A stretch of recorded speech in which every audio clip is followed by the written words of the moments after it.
You're listening to Release Your Resistance with Bex Beltran, episode 18.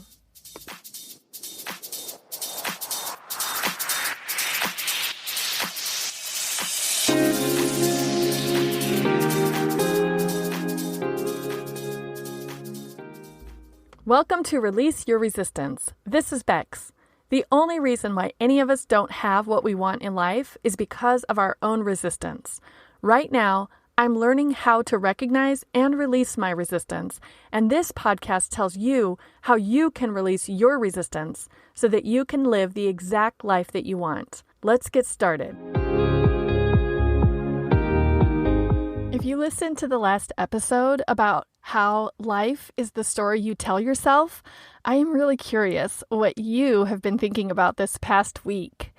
Have you been thinking about what life you would live if you could live any life you wanted to? And even as I ask you this question, does it sound fantastical or imaginary? Like, just think of whatever you can imagine, and then you can just start living that life. Easier said than done, right? But I really think it's true. And that is exactly what I am working towards right now in my own life, with plenty of evidence that it is working and plenty of encouragement to keep doing it. And I'm guessing that some people might have a knee-jerk reaction or a knee-jerk cynical resistance to my suggestion that you can create the life that you want for yourself. Maybe right now, you're listening, wondering, okay, where is she going with this? And waiting to see if you'll agree with me or not. Okay? Keep listening. Someone might say, oh yeah, the life I want to create for myself is to be an astronaut living on the International Space Station and be the first human to step foot on Mars. Okay, first of all, if you are saying that and you mean it, I'm impressed and appreciative of your interest in science and technology and your exploring and adventurous nature. We should hang out. Well, when this is all over, we should hang out. Secondly, if you're saying that, but you came up with that as an example so that you could disprove my suggestion, here are a few things to note. Number one, you don't have to agree with me about any of this. So if you want to disprove my suggestion, I am 100% fine with that. No argument from me. Just don't agree with me, and we are good to go. Number two, maybe you're not really trying to disprove my suggestion, just trying to understand it. Like maybe the mind in you is having trouble getting on board with being able to create the life you want for yourself. But in general, you're interested and you're curious and you wish it could be true. But obviously it's not true because, well, we both know you are probably not going to move to the International Space Station and walk on Mars. And my question to you is, well, is the International Space Station and Mars really, truly the life you are trying to create for yourself? Like, how long have you been thinking about that? And what first got you interested in space? And why Mars? And why not the moon? If these questions don't really apply to you, it's because the mind in you was probably just giving an extreme example to disprove my suggestion so that it wouldn't have to be true for you. But guess what? There are people currently living and working on the International Space Station. So someone in our species, in our lifetime, did decide that the life they wanted for themselves was to live there. And then they created that life for themselves. And it is possible that someday a human will walk on Mars. Maybe there's someone imagining that and creating that life for herself right now. Or maybe she hasn't been born yet, but when she is born and starts learning, she'll realize that's what she wants for her life, and so she'll start working towards it. My guess is you do want a specific life for yourself that you have always wanted, or that you've wanted for a while, that you have taken a few steps towards and you've thought a lot about. But maybe it seems like that exact specific life is out of reach for you, or too far away, or would take too much time or money or effort. That is the life I am suggesting you really can have. Maybe the life that you want to live, it is in a specific place that you're not currently living in right now. Or maybe you imagine yourself being fluent in a language that you don't yet speak. Or maybe you want to work in a profession or not work at all. Or maybe you want to be in a relationship or be out of a relationship. Whatever you are daydreaming about and thinking about and wishing about, that is the life I'm referring to that is available to you. On the other hand, maybe this whole episode so far is frustrating and annoying because maybe you don't know what you want and who you want to be. Maybe you know for sure that you don't want your current life, but even if I offered you $1 million right now to honestly tell me what life you would create for yourself, you couldn't honestly tell me what you do want your life to be like. Although that $1 million might change things, right? Maybe you're wondering, how do I know who I want to be? I was wondering this for myself a few years ago, and I felt frustrated and exasperated and powerless. I felt like I was craving something, but I didn't know what I was craving. It was maddening, and it took so much energy to think about and wonder about and question myself and berate myself for not already knowing. I felt like I was the adult human version of Winnie the Pooh, just telling myself to think, but that wasn't helping. For a while, I tried repeating the mantra to myself, not all who wander are lost. I tried to tell myself, I'm just wandering, I'm not lost, but I didn't believe it. It really seemed like I was wandering and lost. And I've talked to other people who have had a similar level of frustration and exasperation, and maybe you know someone struggling with this, or maybe you're struggling with some version of this yourself. The way it showed up for me verbally when I talked about it, and what I've noticed in other people, was like a wide-eyed bewilderment. And when answering the question, what do you want to do? The answer would come out with just a tinge of whininess in the voice, like, I don't know. And there would usually be an exhale of disappointment at the end. Does that sound familiar at all?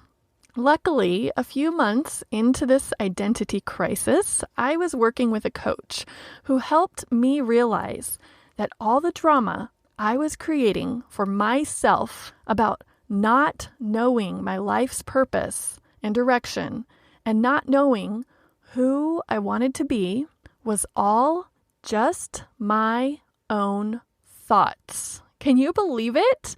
The drama and confusion and lack of direction and purpose wasn't real. It wasn't external or something that was happening to me that I had to deal with. It was what I was creating for myself in my mind. So because it was internal and not external, I had complete control over continuing that line of thinking or changing it. My coach helped me understand that if I thought it was important to have a purpose, which I did, I could decide on that purpose for myself, not wait for my purpose to be unveiled to me by some external force, which I had been longing for, which I had been exasperatedly waiting for.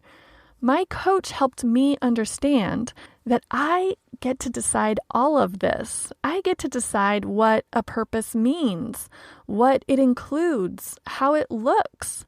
I get to decide how I introduce myself, both to myself and to others. Let me just pause to point out something here. This wasn't immediate.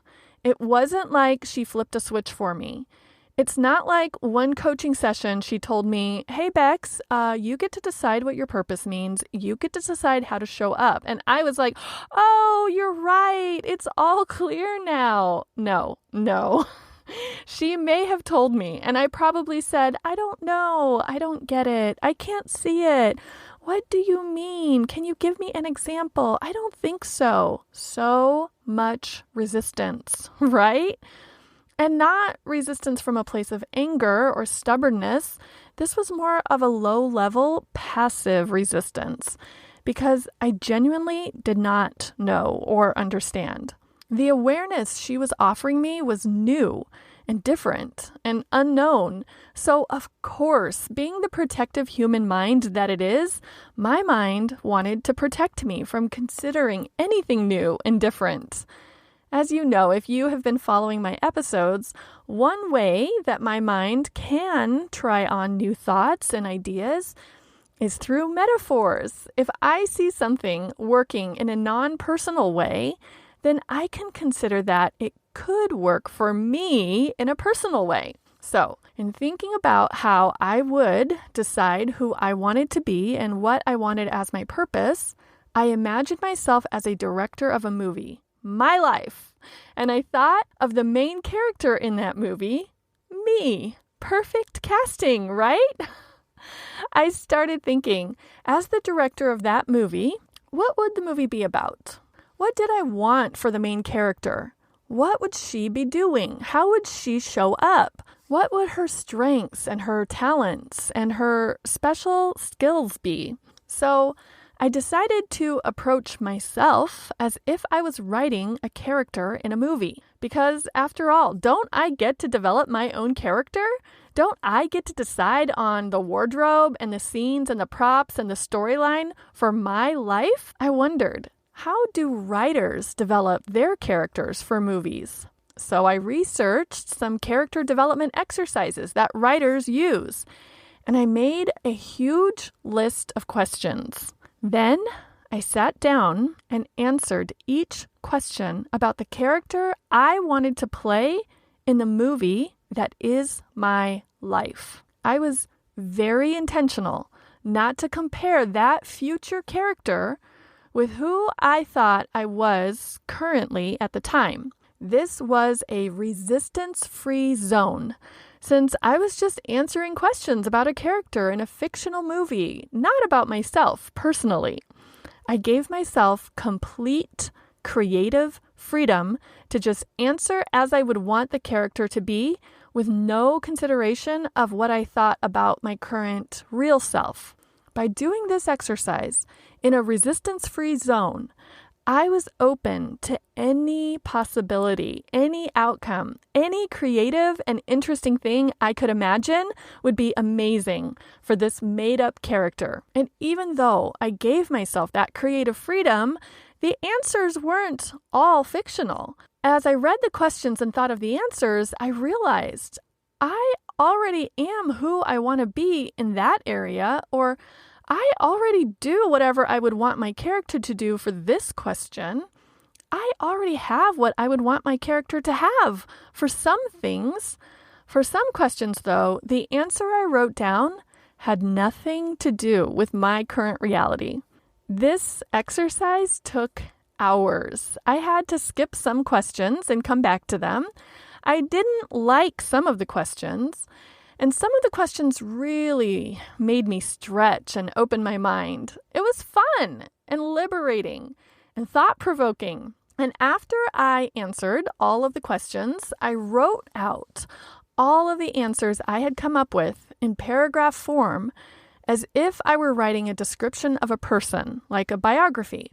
I edited, I added, I changed a word here or there.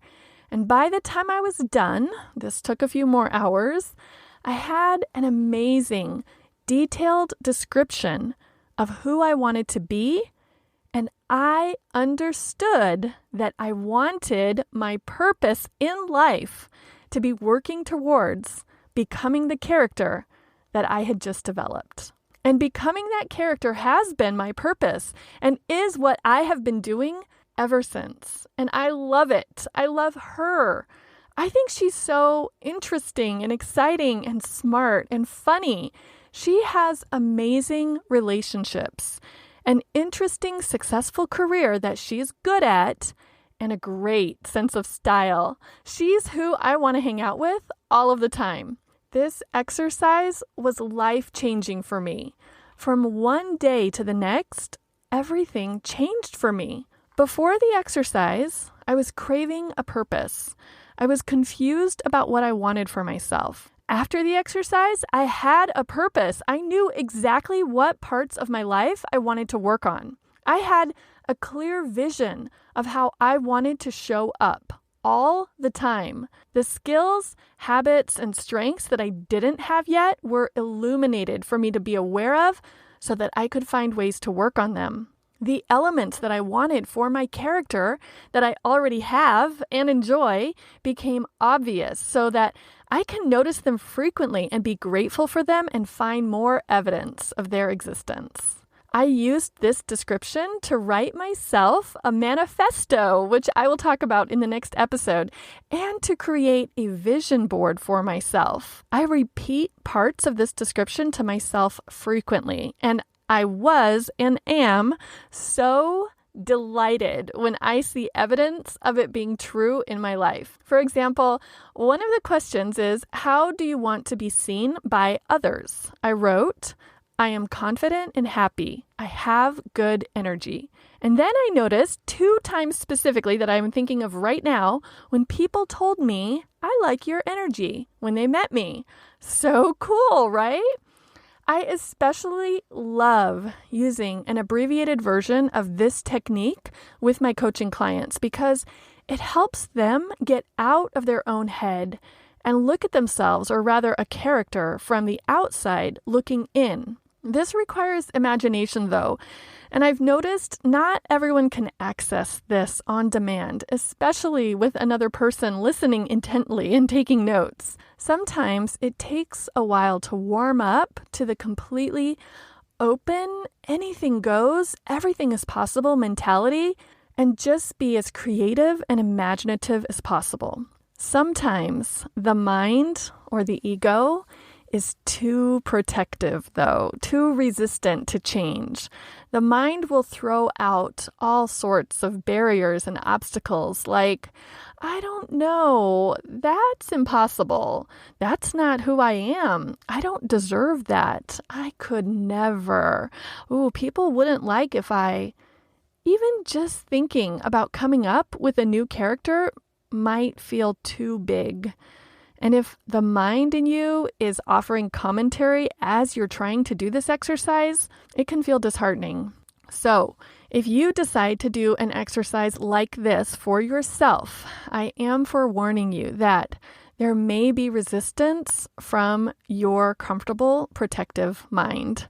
It doesn't want change. It wants the status quo. It doesn't want to experiment and explore, especially if the outcome is unclear. Different and new is scary and unknown, right? The mind will tell you something bad might happen. Yeah, life sucks now, but at least this is familiar. What if we change and it sucks and it's new too? That's worse. Let's just stay with what we know. By the way, when I think about how I hear the mind in me talking, it always uses we. Is that how you talk to yourself too? Okay, back to our topic. If you do decide that you want to push forward and engage your creativity and imagination, I recommend that you clear your mind of any rational logic that connects your current self, situation, abilities, and background, and really just let your creative imagination take over. And here's one big way that you can do this. If you do decide to do an exercise like this for yourself, I am giving you permission right now to spin your past. What do I mean by that? One of the questions I used in my exercise, remember, it's taken from questions by writers to develop a fictional character. So the question was, what are some of your past jobs? So let's say the future character that I am creating for myself never would have worked retail, but I did work retail in my past. You know what I did? I just answered the question with the jobs I felt were more aligned with the character I'm creating for myself. And I omitted the jobs I felt didn't really apply from my new description. Because guess what? You get to decide the story you tell yourself and other people. The fact that I worked retail in my teens and 20s doesn't have much of an impact on my life today. So I just leave it out of my personal narrative. And instead, I focus more on the jobs I had that really do align with who I want to be in the future. This isn't a federal background check. I don't have to list every single job. There is no penalty. The same goes with the description of how or where you grew up. Spin away. Guess what? You are probably already spinning right now. You are telling yourself a story about your past that either makes you feel great or makes you feel regret and maybe even disappointment or maybe anger. If you're telling yourself a story about your past that makes you feel angry or disappointed, change that story immediately. Spin it. Make yourself the underdog who succeeded from that story. Or not even the underdog. Make yourself the survivor. Or better yet, the hero of the story. Whatever you do, if you have cast yourself as a victim in the story you tell yourself about your past, change it today. You're the only one who gets to decide the story of your life. It is no one else's business. And if someone else is trying to tell you a story about your life, just remember, it's okay for them to be wrong about you. What is not okay is for you to tell yourself and believe and make decisions from a story about yourself that makes you feel horrible. That story that you're telling yourself is just a collection of thoughts. So if it's not great, if it's not serving you, if it's not making you feel the way you want to feel and not making you do the things you want to do and not giving you the results you wish you had in your life, replace the old collection of thoughts with a new collection of thoughts. You get to. You can do and think whatever you want. There is no rule in life that you have to keep believing what you always believed about yourself. There is no penalty for choosing brand new, different thoughts to start thinking about your past. Not only is there no penalty, but there are huge rewards. And I want those rewards for you. I'm excited for you, and I'm curious about how you'll do this and what you'll create for yourself instead. And if you want, I can even help you with this. You can get coached by me through this whole process. If you're feeling excited or buzzed or curious about this right now, stop what you're doing and go to my website at bexb.org/workwithme, all one word, and schedule some time with me right now. You can either do a one-off session or you can sign up for a monthly coaching subscription. Ooh, I can feel the excitement. I can feel the energy. Can you feel it too? I hope so. So on that note, I will end this episode. I am super excited for you to start or continue your own character development work. I promise you, it is the best work you will ever do for yourself. No matter where you are in your life right now, no matter what you've already done or what you used to think was possible or available for you. And now I want to hear your thoughts and your reactions. Send me an email at hi@bexb.org or leave me a comment in the show notes for this episode at bexb.org/character. This week, if you are on my email list, you are now the proud owner of my character development starter list. It's a one-page mini version of the really long one I did for myself. I sent it to you because you are one of my favorites. And if you're not on my list yet, please make sure you join at bexb.org/favorites so you don't miss all this fun extra stuff that I send to my favorite people. And next week, as I mentioned earlier, I will be telling you all about my manifesto. If you don't already have a manifesto of your own, I am going to try to convince you that you need one. All right, thank you so much. I will talk to you in a week. Have a great one.